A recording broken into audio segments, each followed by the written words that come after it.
Hang on a second. Sorry about that. Greetings and hello. Kaiser Philip V here. Today to just make a quick video diary to talk about some things. The pages have not been updated in a while.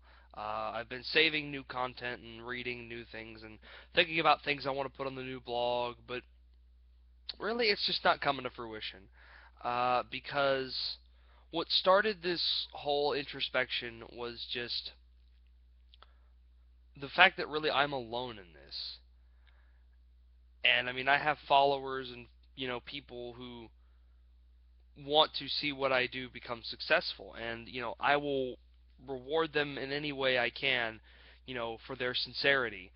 Uh, but I won't forget these people who were there from the beginning, and just started it by sharing, my commentary on great pieces of art. And really, I guess what I want to say is that what started all this is not only was that alone, but that I was actually losing people who were with me before.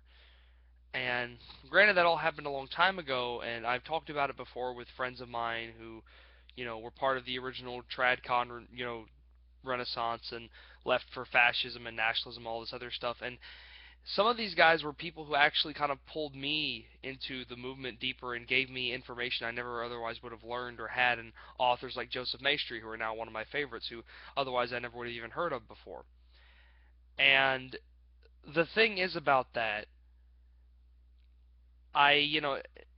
when I saw these guys go off and do something reprehensible, which they told me was reprehensible, and even when I just asked why, they just didn't seem to want to tell me. It really hurt me because these were people I considered comrades, people that I could rely on and I could trust. And I mean, you know what they say about trusting people, I guess, but you know can you blame me? Um, and as I was losing these people, and as I was just going through my life, not knowing, not sure what I was, what I was doing, because even though I was growing, I looked back and I realized that I was alone. And to be alone in what I do is really hard because, maybe it's lonely at the top, but I mean, I just wish that I had people next to me who I felt like understood. But what I realized more and more, as I kept thinking, oh, okay, this is the day I come back to the page. This is the day I come back to the page.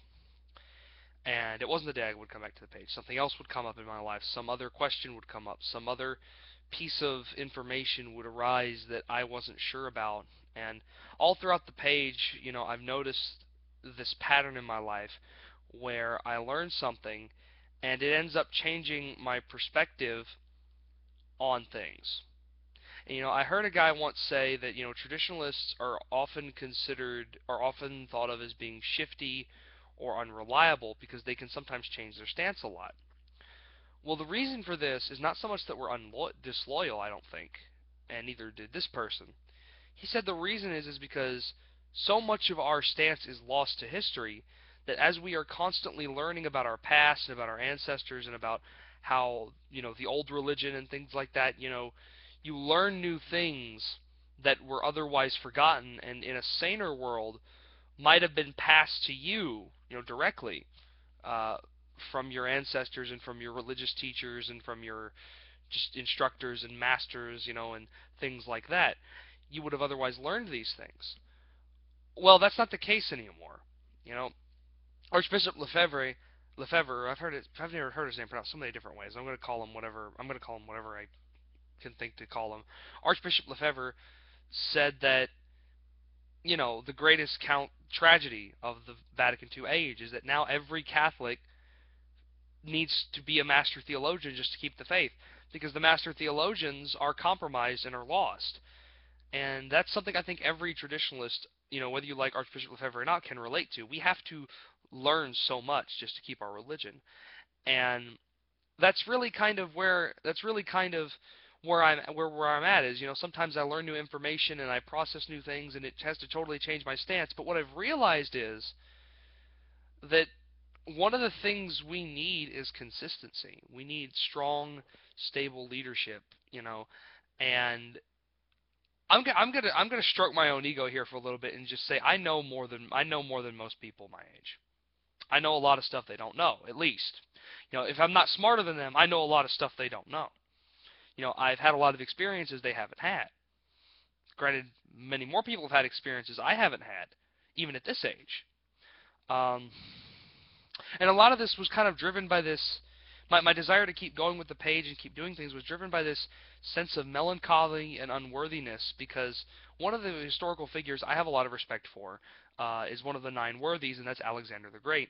And Alexander the Great, before he was old, I love telling people about this. Before he was old enough to have a drink in our society, before he was old enough to join the actual military, but no, before he was even old enough to join the police force, this guy brought one of the mightiest empires in the Middle East to its knees. He conquered it from its borders to its heart and completely overthrew it. And because, it was one of the ancestral enemies of his people. And even Julius Caesar, another nine-worthy, another person that I admire a lot, and I've often told people my dream government is, Julius Caesar as his administrative leader, with Alexander the Great as, the head of the military. And I might juggle Scipio Africanus and Alexander the Great together, but I feel like Scipio Africanus and Julius Caesar would very much clash. But if I let myself, I'll get on a whole tangent about ancient history, if I get into all that. But hello, Ice Machine. Um, and it just drove me. Alexander the Great, when he saw, Julius Caesar, when he went to Alexander the Great's tomb or saw a statue of him, Julius Caesar, even at the height of his power, wept because he said, at half my age, this Greek accomplished twice what I have in my lifetime. And it was something to that effect. And that always had a really profound effect on me. I never, I finally sat down and talked to one of my parents, and basically what I told them was,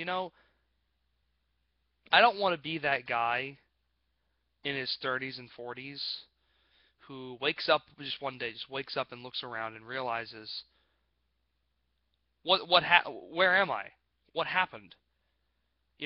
What am I? Really? What happened to me? Who's this guy in the mirror? I don't know this guy. That's something I don't want to happen. And I came clean about that to my parents. That is my greatest fear, is arriving at the midpoint in my life and realizing I'm lost. And I guess that's normal for most people, but I don't care if it's normal. I don't want that to be me. Looking back, my whole life has been about defying normality. But I'm getting ahead of myself. And I know some of you want to see me going back to the page and doing regular content. You don't want to see me all pissed off all the time. You don't want to see me ranting all the time.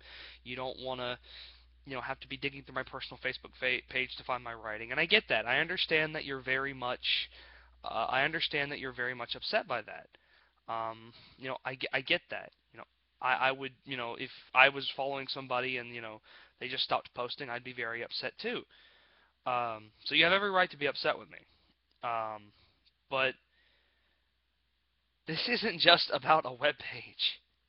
This is about the starting point for something I believe in, and I want to succeed. That's why I'm willing to take punches.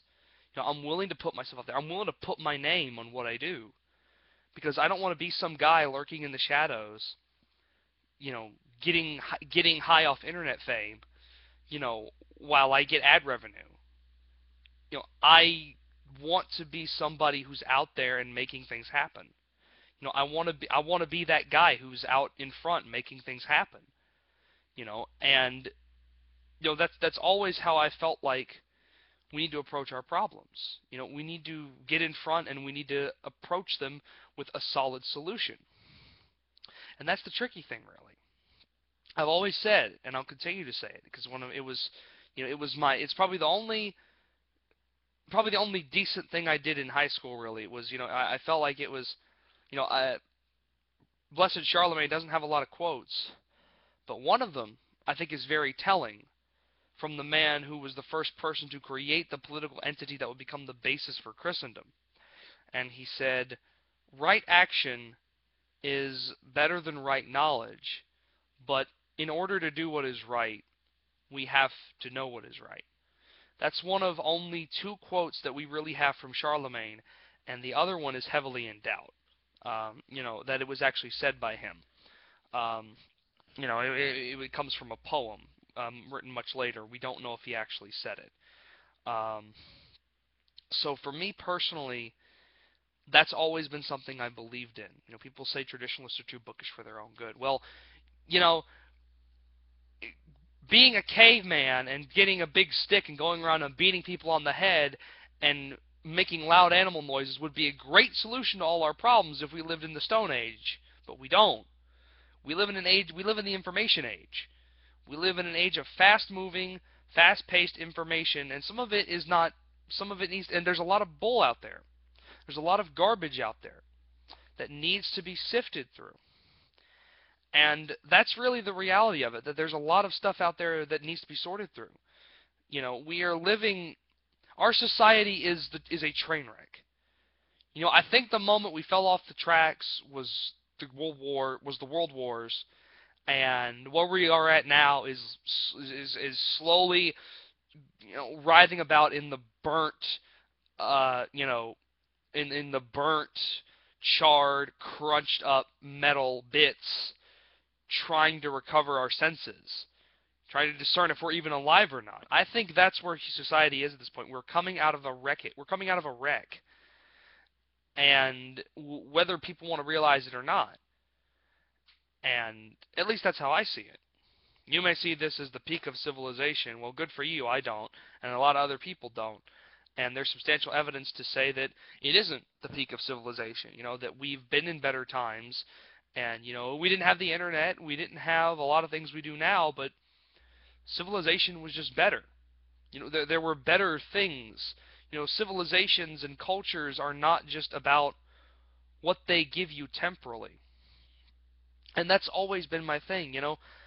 It occurred to me, from a very young age, that I lived in such an incredibly, privileged position. And I don't mean to say that in terms of like white privilege or male privilege. I mean to say that in terms of just where humanity is right now as a whole. Especially America, all Americans. We live in a world where if you have some green paper, you can get a machine that makes journeys that would take days into hours, and so on, down to a store that is indoors and climate controlled, that is full of every kind of food you can possibly imagine, some of which are literally whole meals that can be instant cooked if you put them in a magic hot box. And, it's just there, waiting for you. You didn't have to grow those tomatoes that you bought at Walmart. You didn't have to raise and kill that calf you got that veal from. You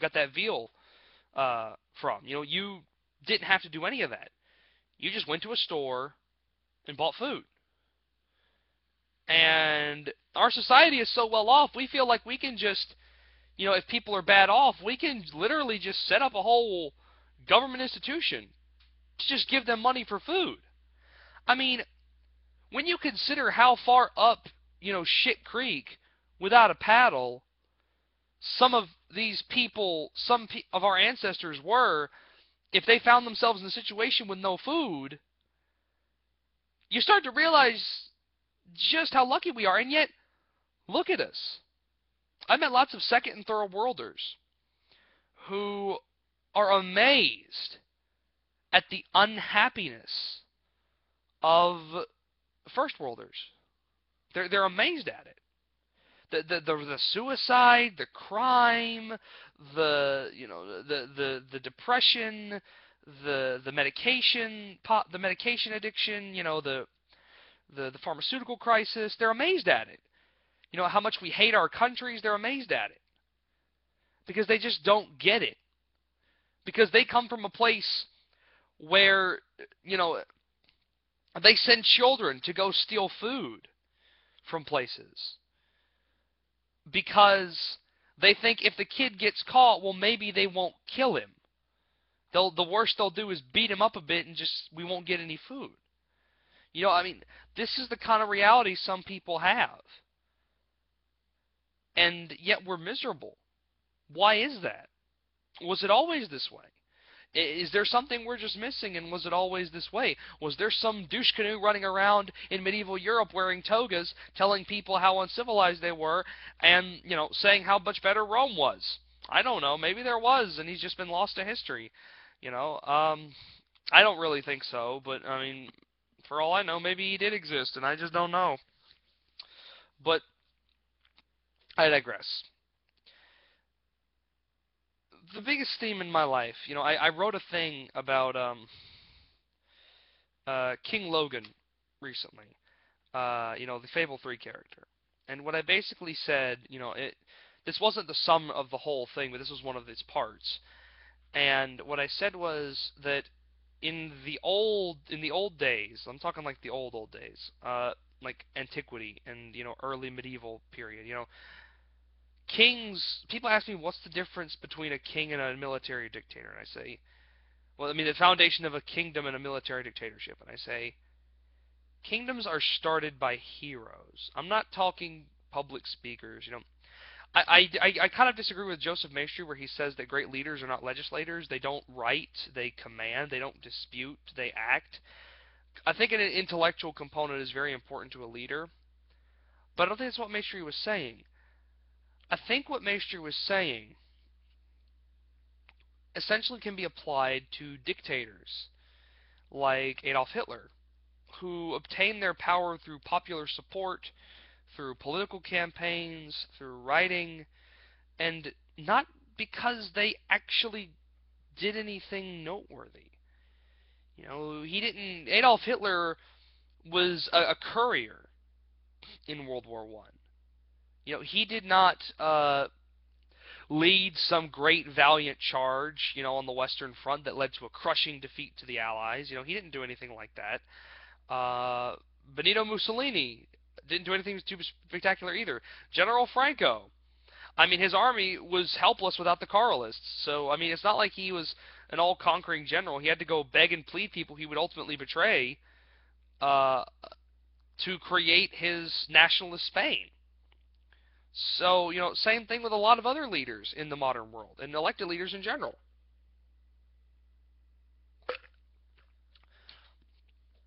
It's just, even, I would say Napoleon could be put, even though I dislike Napoleon, he could be put in the category of leaders, who do stuff that's really noteworthy in terms of leadership. However, I think it needs to be distinguished from the fact that, there were already actual rulers of France at that point, and people like Julius Caesar, and Alexander the Great emerge from, a pre-existing, emerge in a much smaller world and create a much bigger one when they leave. Julius Caesar emerged during the time of the Roman Republic, and when he left, he created the Roman Empire. Alexander the Great left little tiny Macedon, which was considered the backwater of Greece, and made it the source and summit of really everything we consider awesome about the Greeks, if you exclude Sparta. The Spartans didn't create a civilization that spanned the globe. Really, Spartan fame is derived from their actions. In one particular instance in time, it's not something that literally changed the world forever. It wasn't something where, the Spartans are a really awesome side character in a book, that you really like, but they're not the protagonist. Does that make sense? And what I was saying was, when I was writing this, was that basically That's the difference between kings and dictators. Kings begin as, dynasties begin with heroes, with guys who prove their worth, and with guys who, do something for, the world, or for their part of the world that is amazing, and they are remembered forever for it. A contribution that transcends personal, you know, uh, you know, gratification, and goes to the level of, I'm going to put my whole being into something that's much greater than I am. Into an idea that is so high above me. Even if I choose to embody that idea, I'm going to do something with that is so much bigger than that. And, really, you know, before I go, I'm just going to say it, for me, my life aspiration, looking back, I realized this in my fit of melancholy as I was, doing, menial housework, or, just browsing the internet, or just doing whatever. I just realized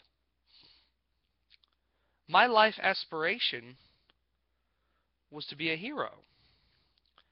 And you're like, oh, that's kid stuff. And I'm like, well, I guess so.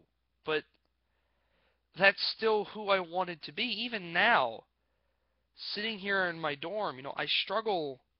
When people ask, oh, what do you want to do with your life? I struggle to tell them. I just say, oh, I want to, I have some goals in terms of, sometimes I manage to squirm something out about farming, or, agrarian lifestyle, self-sufficiency, marriage, kids, I sometimes squirm out something like that. But if you want to get into the nitty-gritty of it, that's not what I want to do. I don't want to be, the American dad.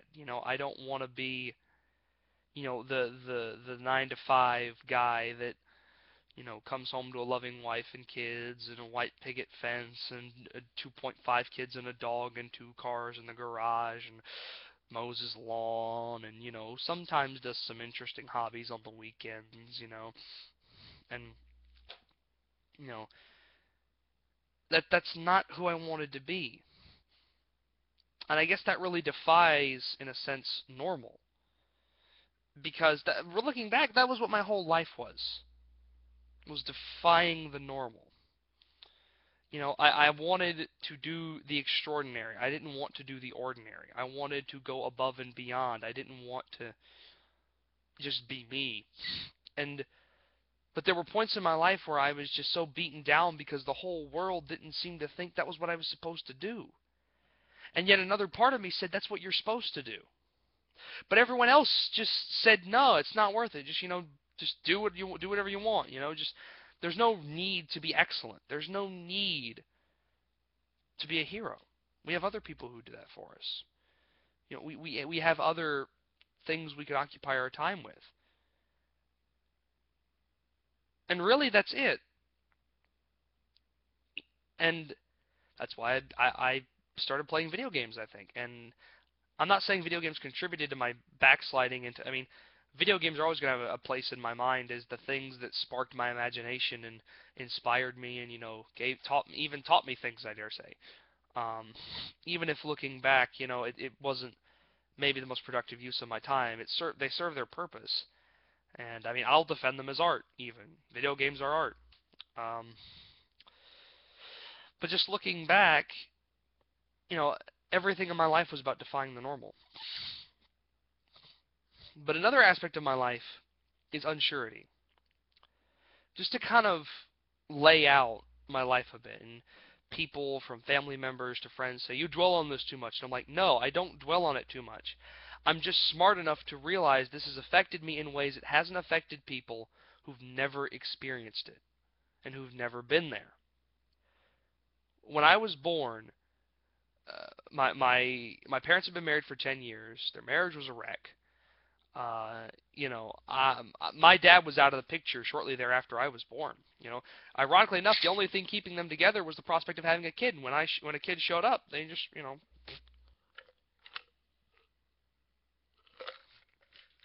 my mom and I weren't that wealthy. I was, my family was unwealthy. My mom and my self, we were on welfare. We were on WIC. We were on all sorts of things because we had no way to support ourselves. Family members helped, but they couldn't pay for our way. They couldn't pay for us to live.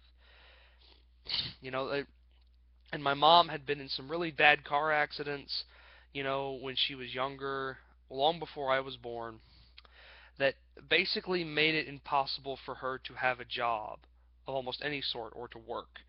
She had multiple metal plates in her skull and her legs, um, and they would get really bad at times. It would become She would have unbearable pain.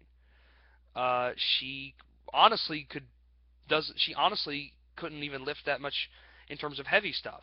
Like about 30 pounds is her break. It was her breaking point. And somehow my mom was just always so accident prone. She would always get in these accidents, and one time she fell through the neighbor's front porch and busted her arm up on the way down really bad.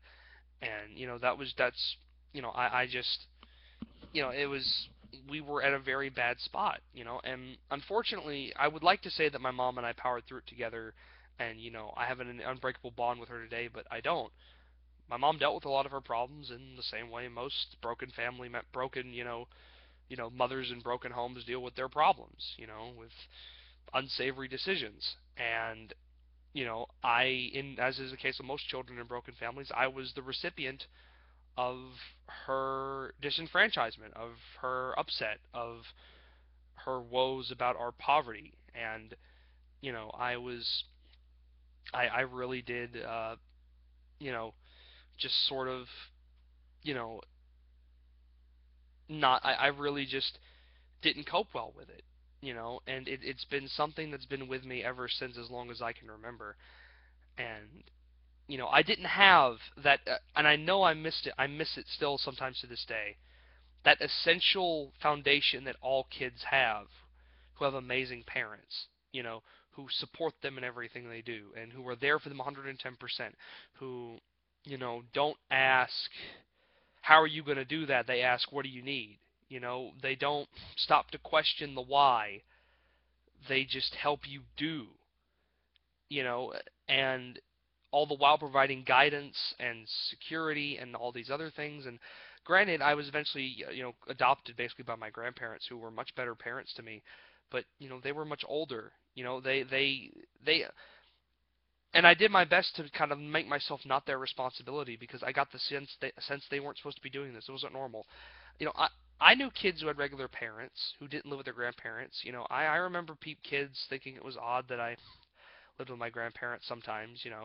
I remember people thinking it was not normal. I remember seeing kids with their parents and thinking that they didn't look as old as mine did. They didn't. And I just sort of you know realized I was different, and I realized that just the way these kids were, I was missing something that they clearly had, and I didn't. And it's just how the cookie crumbled. It's how it went. And people say, you don't need to dwell on it. Like, no.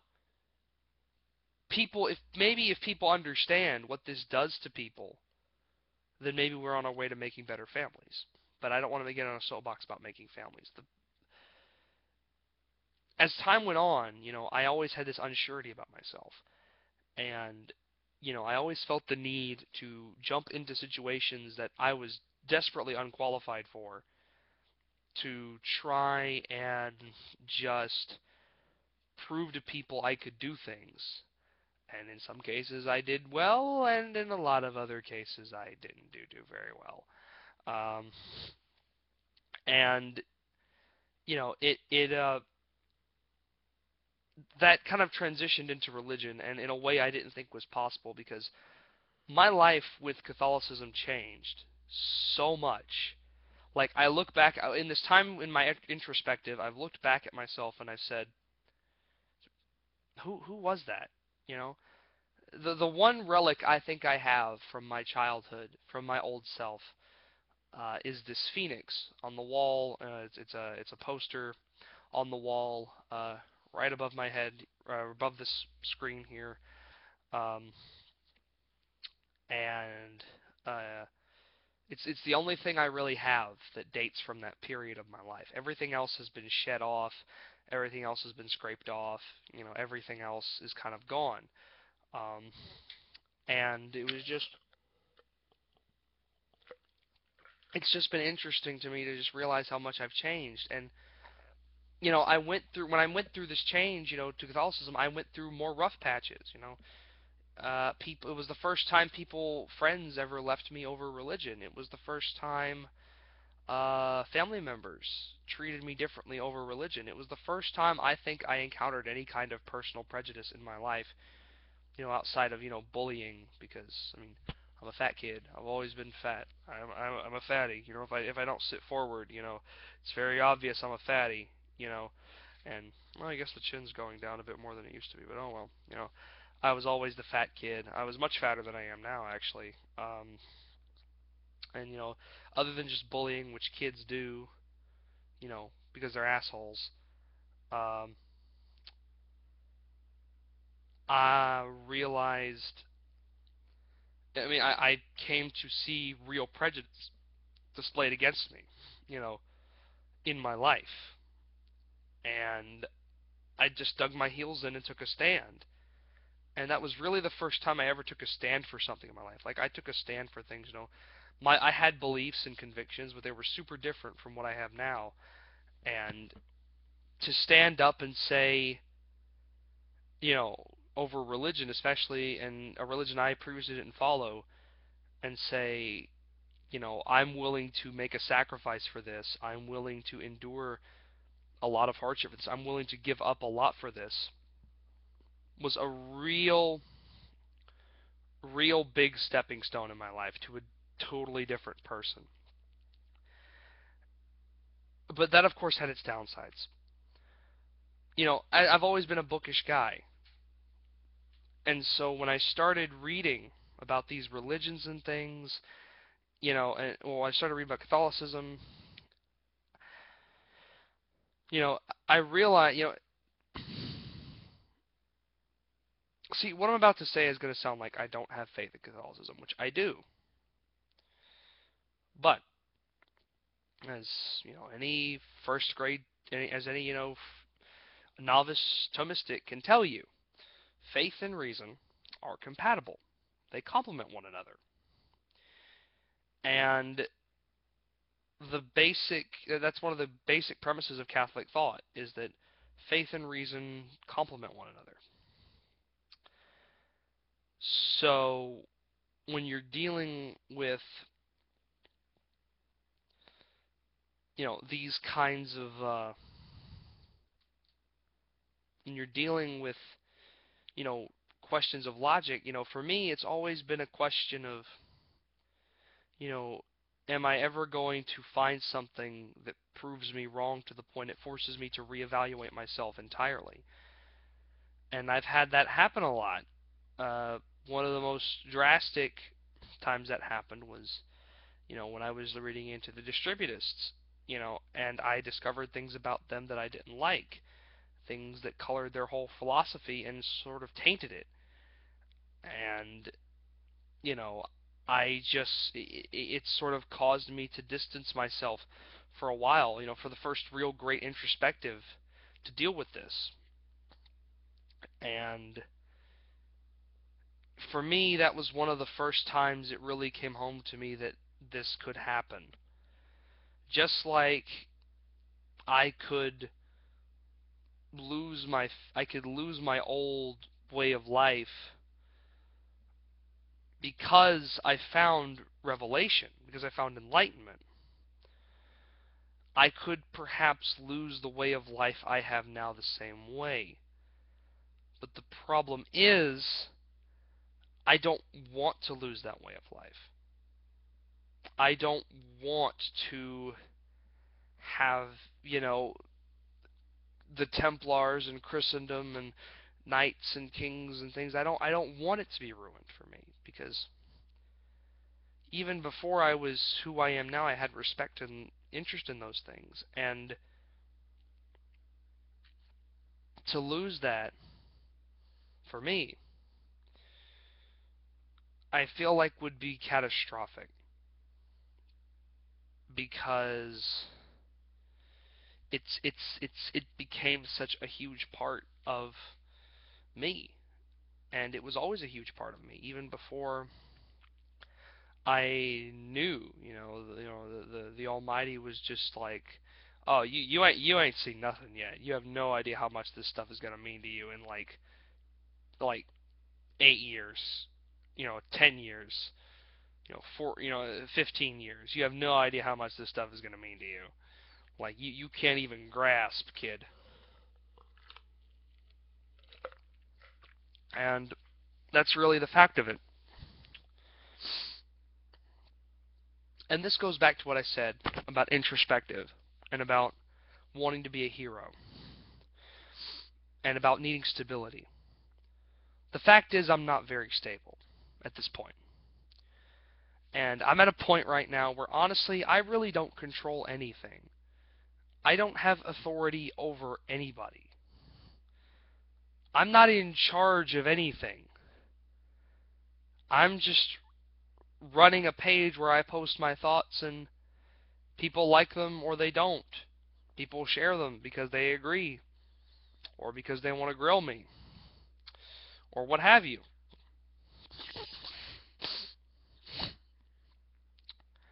And really, I guess, I've just sort of realized that if I'm going to, while I have already just this foundational following, I realized if I need to change myself, now is the time to do that. Because, sorry, nose allergies out of nowhere happen sometimes. I've just sort of realized that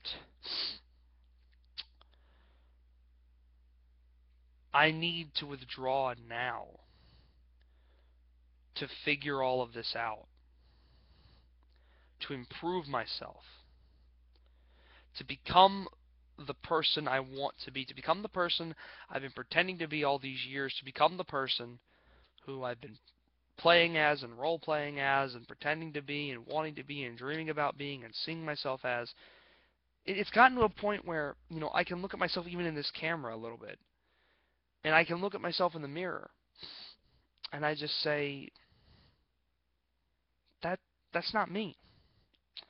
And I look kind of good, at this camera angle. But this, just to stand up a bit, this, this is not, this is not who I am. This is not me. This isn't who I see myself as. With these tiny arms, and like my arms are literally like skinnier than my neck. Like, I mean, and my body frame is just, blubber. That's not who I see myself as. A lot of people say, dude, you're not that bad. You could be worse. And I'm like, I don't care if I'm not that bad. I don't care if I could be worse. Worse or better, you're worse or better, I don't care. I want to be where I want to be at. I have an idea of where I want to be at, and it's not this. And that's basically it. I'm not who I want to be, and I'm not, I'm not just talking physically, I'm talking mentally. I don't have everything worked out. There's a lot of things I don't know. I keep learning things and studying things, and I keep having these, things that just jar me, come into my life. And I can't have that. I need to find the introspection. I need to find the patience. And I need to find, just the time to better myself. I don't know how long it's going to take. It may take months. It may take a year from now. It may take all my college years. It may take all 4 years of my college to do this. But before I do anything with leadership of any kind of movement, I need to grow as a person. Because we don't have the time or the luxury for me to make my page about me sitting here talking about my personal issues, which I've done a lot. We don't have the luxury for that. We don't have the time for that. This is not the face that I need for this movement. A lot of people have made legitimate criticisms of me. And I'll admit I've never before felt lacking in anything, and I don't really now. But I just feel like I need to improve. Yeah, I'm alright, but I want to be better. Yeah, I'm good, but I want to be great. That's what it boils down to.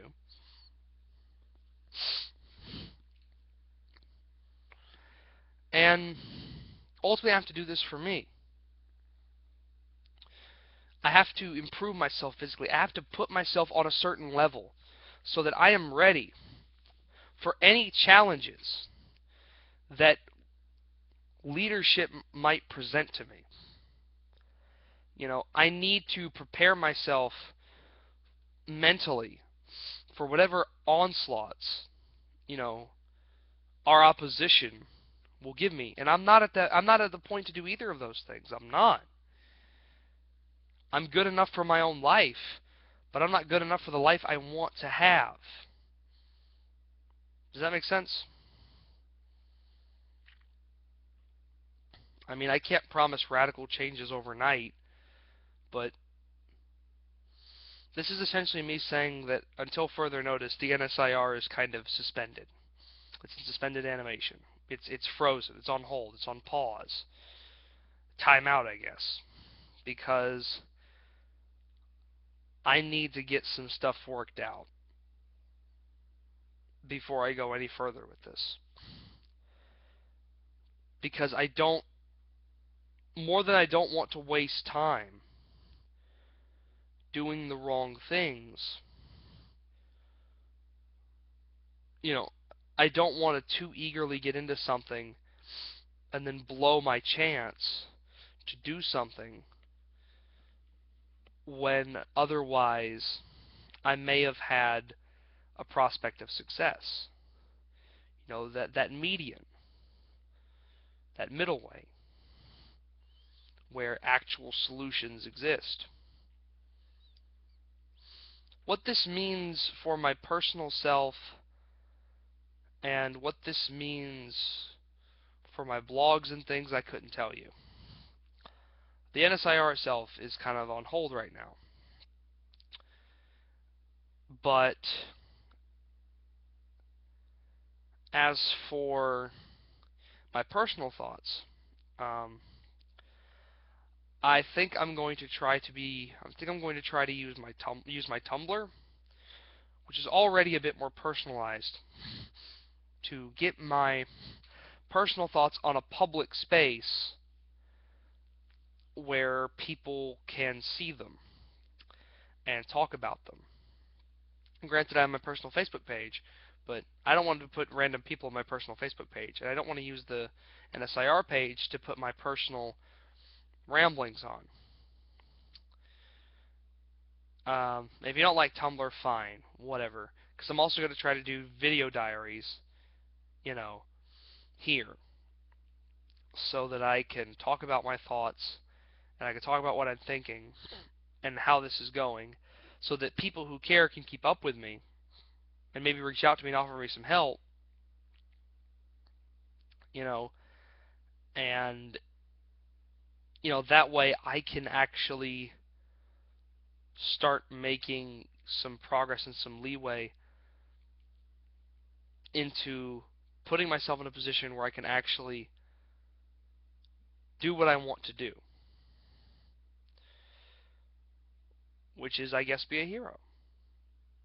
However stupid that sounds, I really don't care. I've been in this melancholy for about a month now, and honestly, I really just don't care what it is precisely. people think about what I'm going to do. Well, I guess maybe making this video proves I care partially. But moreover, I just feel like I owe something to the people who actually care about the page and want to know what's going on and why there's no more content. Content will come someday. But right now I have a lot of growing to do and a lot of learning to do. Because a lot of things are uncertain right now, and I need things to be certain before we can move forward. I wish it wasn't this way, but that's just the way it is. I have to start taking myself seriously. And to do that, I'm going to have to make some hard decisions, do some hard things, go places I didn't want to go before. You know, spend some time studying, not just the world, but myself. Spend time, you know, learning more history, spend time studying my ancestors, spend time understanding more what I don't understand now. Until I can stand up on something with utter confidence and say, you know, at last that I do truly feel like I'm standing on a rock that's not going to move or crumble like the last ones did.